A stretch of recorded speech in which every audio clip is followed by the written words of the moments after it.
तुम्ही आता बिहारचा विषय काढला, तुम्ही त्याच्या शपथविधीच्या आधी तुम्ही अमित शहाना भेटलात, त्याची चर्चा फार झाली की तुम्ही अमित शहाकडे तक्रार घेऊन गेलात, अशी एक वारंवार चर्चा होती की हे जे सगळं फोडाफोडीचं राजकारण आता झालं. अमित शहा आणि आम्ही दोघंच होतो. लगेच बाहेर प्रश्न आणि उत्तर बाहेर मी भेटून आलो.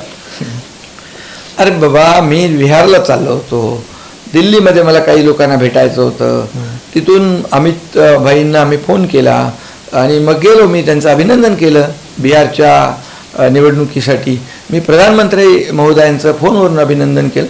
का गठबंधन, आमचं एनडीए आहे ना सरकार, एनडीए गठबंधन आहे.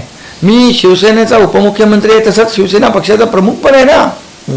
त्यामुळे मला भेटणं साहजिकच आहे.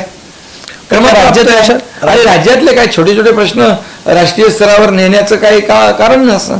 पण लगेच भेट झाली, चर्चा झाली, ब्रेकिंग झाली, प्रश्नही आले, उत्तरही आले.